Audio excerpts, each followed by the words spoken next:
What if the life you want isn't waiting in answers, but it's hidden inside questions you haven't yet asked? And to ask those questions, you need two things: curiosity and courage. I found curiosity at my dinner table, and I learned the courage behind that curiosity in a place far from home. You know, when my kids were little, my wife Sarah started a ritual around our dinner table. Tell us 3 things about your day. 1 recess story was allowed. 2 learning stories were then required. We weren't trying to be strict. We were trying to teach them something deeper. You know, like your day matters. Your voice matters. Your questions matter. And, you know, something remarkable happened. They noticed more, they remembered more, and they asked more. Now they're both in their 30s, and thankfully, they still check in. And that ritual that began at the dinner table, became the foundation of my teaching and my parenting, and eventually, my podcast. It taught me that curiosity is relational, that asking questions takes courage. You know, curiosity sounds simple, but asking a question isn't simple. It's an act of courage. It means admitting you don't know. It means risking being wrong. It means stepping away from the crowd. It means being true to us. I learned that courage long before I became a teacher. You know, at 17, I became a combat engineer in the U.S. Army National Guard. I actually had to have my parents sign the paperwork because I wasn't old enough. I didn't join because everyone else was doing it. I joined because I wanted to. And that turns out to be the first courageous decision of my life. During my service, I learned something very powerful. Every time I tried something new, different, or difficult, I was being courageous, no matter how many times I failed, no matter how much sweat and blood flowed, no matter the outcome. I found that courage wasn't the absence of fear. It was the willingness to step forward anyway. And you know, curiosity works the same way. Kids ask hundreds of questions a day. Adults ask a handful, maybe.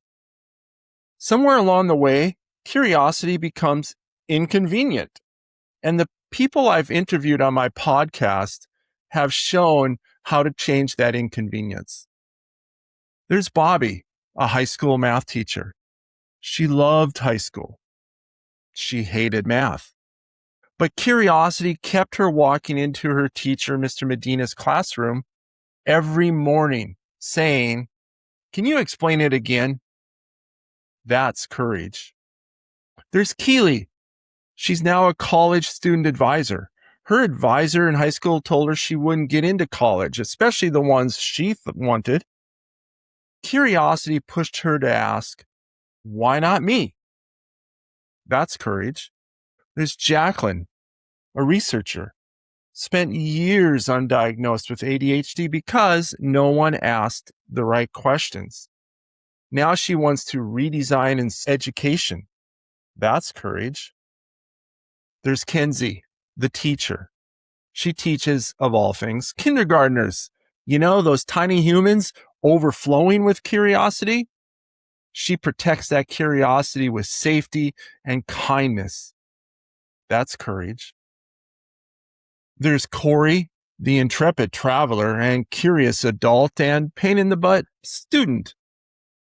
He left that 9 to 5 to live in a van and then a bus because he asked, What if life could be simpler and more? That's courage. There's Ezra, a singer, songwriter, author, poet, father. Ezra found identity and confidence through questioning expectations. That's courage. And there's Emily, a compulsive creator. She rediscovered her purpose by asking, what do I actually want? And why am I even here? That's courage. Curiosity isn't childish. Here's my thesis. Curiosity isn't a personality trait. It's a tool. And when we use that tool intentionally, it can become the strongest compass ever for designing the life we actually want. But using that compass requires courage. Courage to ask, courage to try, courage to fail, courage to begin again. A book that I absolutely love, written by Michael J. Gelb, called How to Think Like Leonardo da Vinci, shares some of da Vinci's principles about how curiosity is courageous. And, those principles, there's 7 of them, are basically curiosity of relentlessly questioning everything. Demonstration, like learning through experience, hands-on, being there, seeing it. Your feelings, sharpening your senses, your sight, your smell, your hearing, your feeling. No borders, right? Embrace that uncertainty. Failing matters. Art and science, being able to balance the two. Your physical presence, your physicality is so important. And then finally seeing patterns, making connections.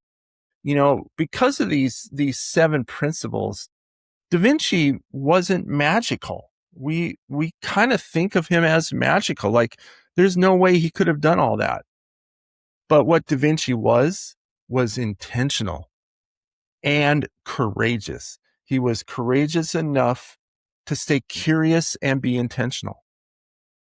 You see, curiosity identifies your possibilities. Questioning can reveal a path, and action makes it real. And courage makes all of that possible. People don't change their lives because they know answers. They change their lives because they keep being curious and keep asking questions. Like, what do I need? What else is possible? What if I try? What if I fail? What if I succeed? That's almost the scariest one. Agency begins with a question, but it continues with courage. So let's try something together. Let's look at today, this very day. If you can, write these down. Otherwise, think them. But write down one thing you've learned today. Now, write down one thing you've noticed today. And finally, one question you still have about today. Then when you've done all that, ask yourself this. Do I have the courage to actually be curious about that question that I still have? This is how curiosity becomes movement. This is how courage becomes growth. And this is how our life becomes intentional. I wasn't always intentional. I definitely wasn't always curious. And I definitely wasn't always asking questions. In fact, I definitely wasn't a good student. You see, I was ADHD. I was dyslexic, and all of this before those were things in a small town, North Dakota farm. I definitely learned it differently. I was definitely unfocused and, in retrospect, misunderstood. But one teacher, Mr. Hanegraaffs asked me one day, "Are you listening?" That question changed my life. I realized I might have been hearing, but I was definitely not listening. I was definitely not being curious. I was definitely not asking questions. And I was definitely not being courageous. Later, much later, I became a teacher. And I built classrooms where mistakes were normal. Curiosity was expected, and questions were mandatory. And students then taught each other, and quite frankly, most importantly, taught me.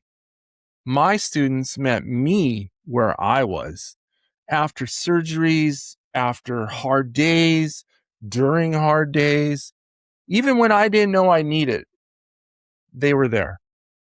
My new podcast is simply the next evolution of that mission to help all of us rediscover curiosity, rediscover asking questions, rediscover how to refresh our minds, and then find that courage to follow it.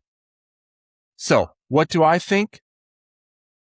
I think you don't need a map for answers for your life you want. You need curiosity, you need a question, and you need the courage to ask it. So tonight, ask yourself 3 questions. Tomorrow, ask someone else 3 questions. If you do this over a meal, even better, but up to you. That's how reinvention begins, not with answers, but with questions and curiosity and with courage. Remember, curiosity leads, questions follow. Peace, love, are.